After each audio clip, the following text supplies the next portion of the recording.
If you've been dealing with a rodent problem at home, there's a good chance you've already tried something. Snap traps, glue boards, maybe a bait product from the hardware store.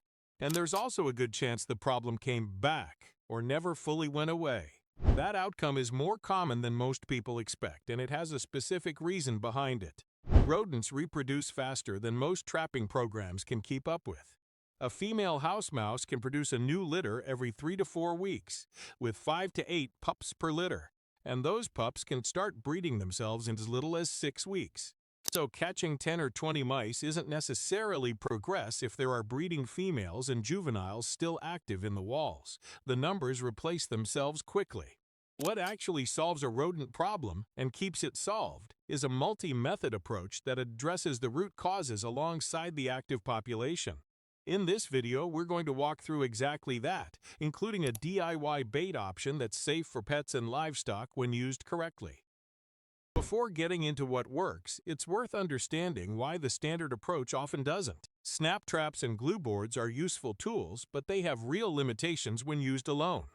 The first is that they only catch the rodents that interact with them directly, and rodents are cautious about new objects in their environment. This caution has a name: neophobia. It means that when a new trap or station appears in a familiar space, rats especially will observe it from a distance, circle it, and potentially avoid it for days before approaching. Rats are strongly neophobic. Mice are more curious by nature, but they can still develop what's called bait shyness. If a mouse triggers a trap and escapes, or takes a small amount of bait without a lethal result, it learns to associate that object with danger. That learned avoidance can persist for weeks. The second problem is that traps and glue boards address individual animals, not the breeding population. For every rodent you see or catch, there are typically 10 to 20 more in walls, attics, and voids that you're not reaching.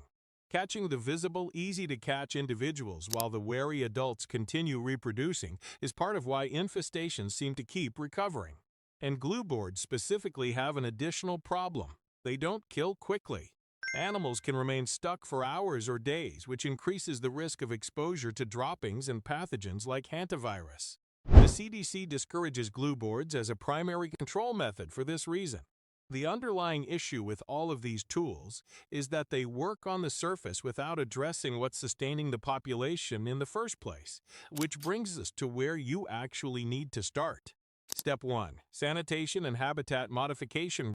Rodents need 3 things to survive in or around a structure: food, water, and shelter. Eliminating or reducing those resources doesn't just make the environment less appealing, it forces rodents toward your control methods because their other options are gone. Store all food, including pet food and livestock feed, in airtight metal or heavy plastic containers. Do not leave pet food out overnight. Keep trash in sealed, lidded bins and clean up any outdoor spills promptly. If you have bird feeders, be aware that fallen seed is a significant food source for rodents at ground level.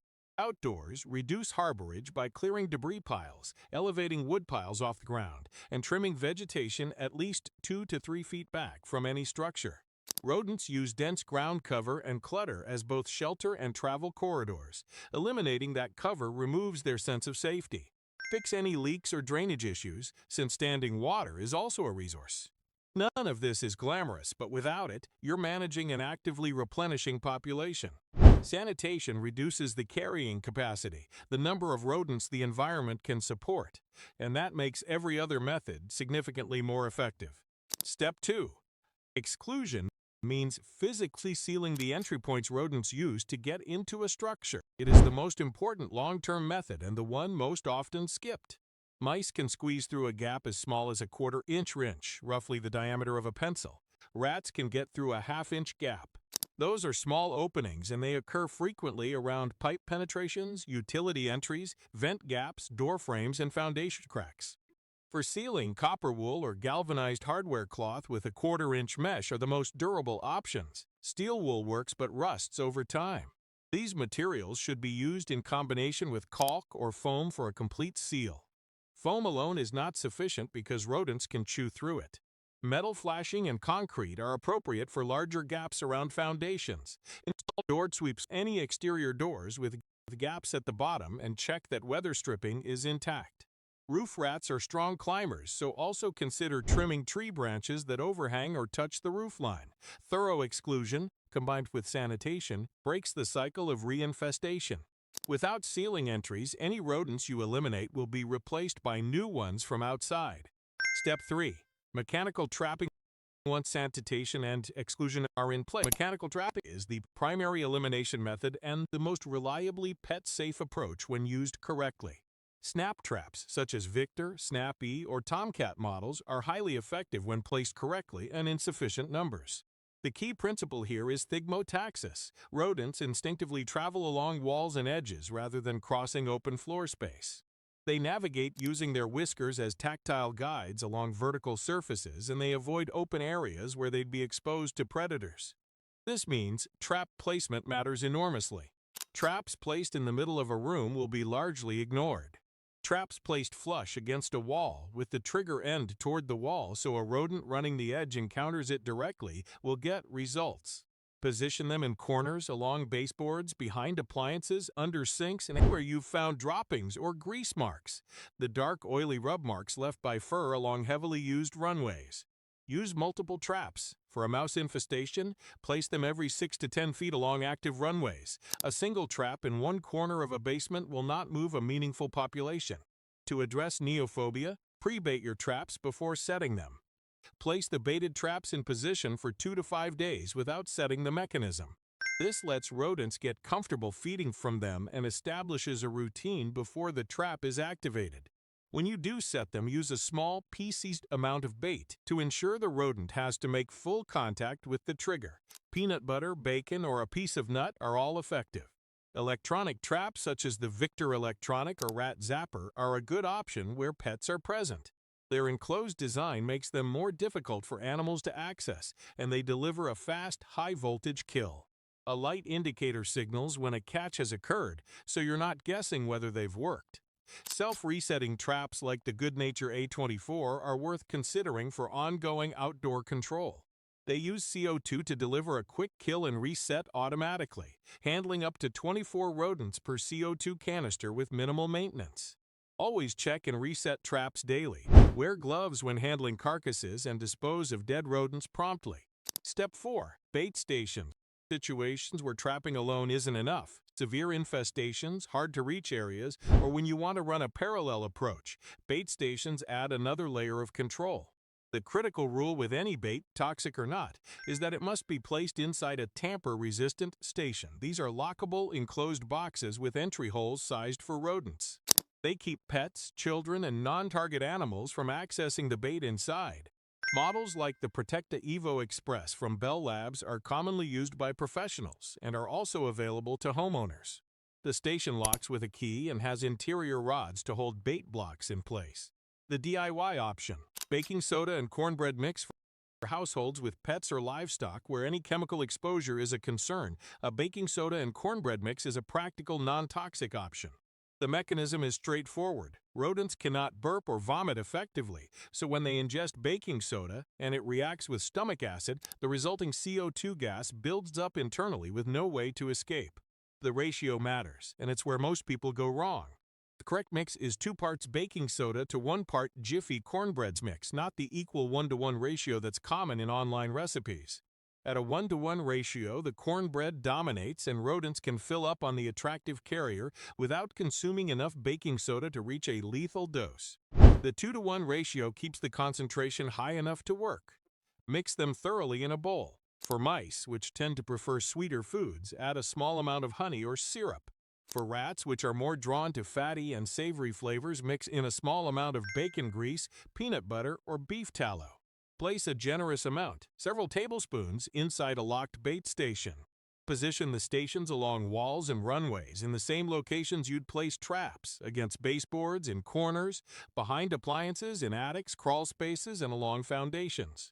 As with traps, pre-baiting helps. Place the stations with a small amount of plain cornbread mix, no baking soda, for a few days before loading the full mixture. This gets rodents comfortable entering the station before the active ingredient is present. Check and refresh the bait every few days. If it gets wet, it becomes less effective and should be replaced. The professional option: kaput. For more severe infestations where faster results are needed, a first-generation anticoagulant bait like Kaput is a lower secondary toxicity option compared to most commercial rodenticides. Kaput uses warfarin, which prevents blood clotting and results in the rodent dying over 4 to 6 days. Because warfarin is largely metabolized by the time death occurs, the secondary poisoning risk to pets or predators that might encounter a carcass is lower than with second-generation anticoagulants like brodifacoum, which persist in tissue at high levels. Some Kaput formulations also include an insecticide that kills fleas and mites on the rodent, reducing the risk of those vectors spreading to pets or humans. If a pet accidentally accesses this bait, the antidote is vitamin K1. Contact a veterinarian immediately. Any rodenticide, even lower-risk ones, should be used only inside locked tamper-resistant stations placed out of reach of pets. Never leave loose bait in open areas. The reason a multi-method approach works when individual methods don't is that each one addresses a different part of the problem. Sanitation removes the resources that sustain the population. Exclusion stops new rodents from entering. Mechanical trapping reduces the active population directly. Bait stations reach animals in areas traps can't, and in heavy infestations they create population pressure across a wider area simultaneously. A reasonable timeline for a typical home infestation is 2 to 4 weeks for significant reduction, and up to a couple of months for full resolution in heavier cases. Rodent control is not a one-time event. It requires consistent monitoring, refreshing bait stations, resetting traps, and periodic reinspection of exclusion work. After the initial treatment period, inspect monthly. Look for new droppings, gnaw marks, or grease trails. Reseal any gaps that have opened up. Keep food storage secure year-round, not just during an active infestation.